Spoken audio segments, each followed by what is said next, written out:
They came from nowhere, a collection of scattered, warring, nomadic tribes living in felt tents on the coldest, most unforgiving grasslands on Earth. No cities, no writing system, no standing army, no wealth by any measure the civilized world recognized. And within one lifetime, one single human lifetime, they built the largest contiguous land empire in all of human history, stretching from the Pacific Ocean to the doorstep of Western Europe. They didn't just conquer kingdoms, they erased them. But here is the part history forgets to tell you. The Mongols didn't just destroy. What they built on top of the wreckage quietly shaped the modern world in ways we are still living inside today. To understand the Mongol Empire, you have to start with the steppe, because the steppe made the Mongols before the Mongols made history. The great grasslands of Central Asia, stretching from modern Mongolia westward across Kazakhstan and into Eastern Europe were, for most of recorded history, home to nomadic peoples who lived and died on horseback. They moved with the seasons, following pasture for their animals, fighting constantly among themselves for grazing rights and survival. It was a brutal, decentralized world where loyalty shifted fast and weakness was fatal. Into this world, sometime around 1162, a boy was born named Temujin. His childhood was catastrophic, even by the punishing standards of steppe life. His father was poisoned by a rival tribe when Temujin was 9. His family was abandoned by their clan and left to survive alone in the wilderness. He was captured and enslaved as a young man. These are not the beginnings of a conqueror. They are the beginnings of someone with nothing left to lose and everything to prove. What Temujin possessed and what set him completely apart from every tribal leader before him was a revolutionary understanding of how power actually worked on the steppe. Mongol society had always been organized by bloodline. Loyalty meant loyalty to your clan, your family, your tribe, and nothing beyond. Temujin dismantled that entirely. He built his armies on merit and personal loyalty to him directly, regardless of birth. Skilled warriors from enemy tribes were absorbed and promoted. Captured enemies who showed ability were given command. Tribal aristocrats who expected inherited privilege found it stripped away. It was a meritocracy forged on horseback, and it was unlike anything the steppe had ever produced. By 1206, Temujin had unified the Mongol tribes through a combination of military genius, strategic alliance, and ruthless elimination of rivals. At a great assembly on the steppe, a Kurultai, he was proclaimed Genghis Khan, universal ruler. He was perhaps 40 years old. He had started with nothing. He now commanded the most formidable military force on Earth. What made the Mongol army so devastating was not just its size or ferocity, it was its sophistication. The Mongols were masters of psychological warfare, intelligence gathering, and strategic deception in ways that stunned every enemy they faced. Before attacking a city, they would send envoys offering a simple choice: surrender and be spared, resist and be annihilated. Cities that surrendered were often treated with relative mercy. Cities that resisted were destroyed so completely and so visibly that the next city on the route frequently opened its gates without a fight. Terror was not an accident, it was a calculated military strategy deployed with cold precision. Their cavalry tactics were equally revolutionary. Mongol warriors could ride for days with minimal rest, covering ground at speeds that left enemy forces perpetually off balance and unable to prepare.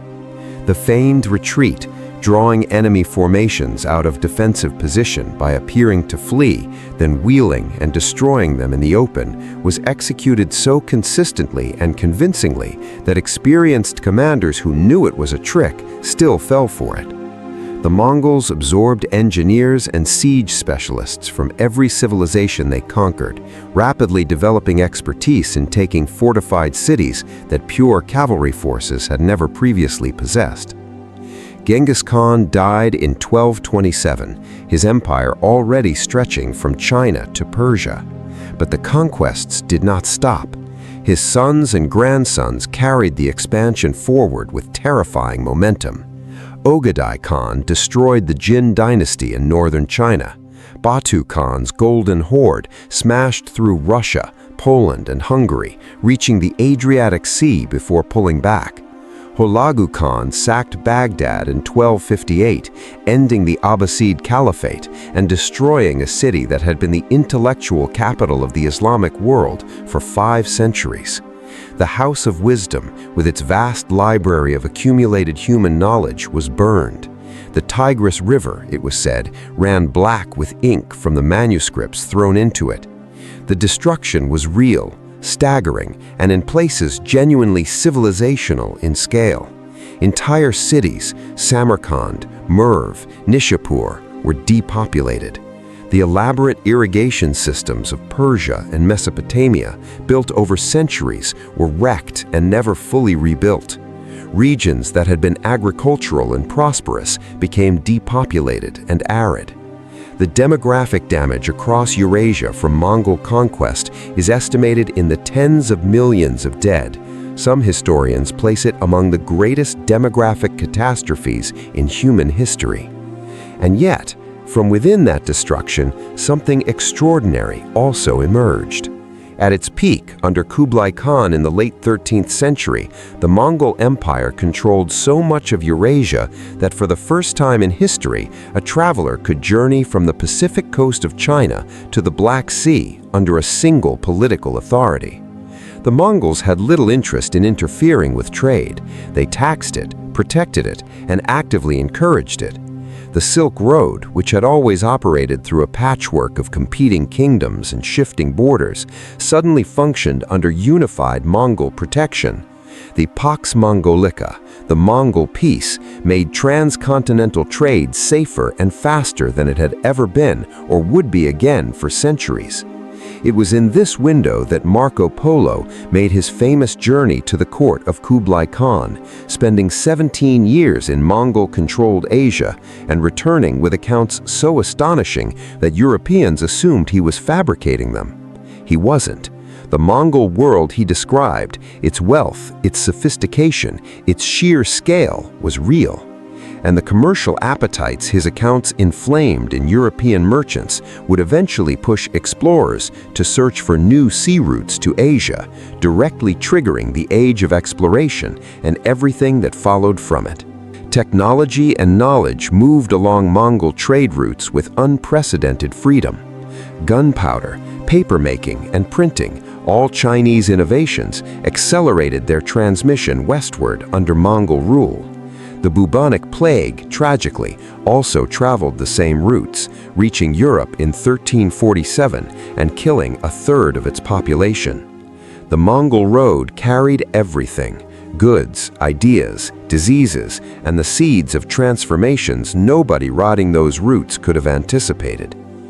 The empire fragmented after Kublai Khan's death in 1294, splitting into successor khanates that gradually converted to local religions, assimilated into local cultures, and faded into the civilizations they had once conquered.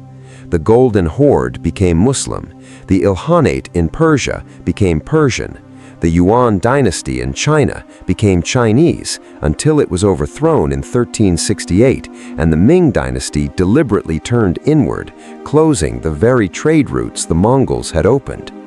But the shape of Eurasia had been permanently altered. Russia's political culture was marked indelibly by 2 centuries of Mongol rule.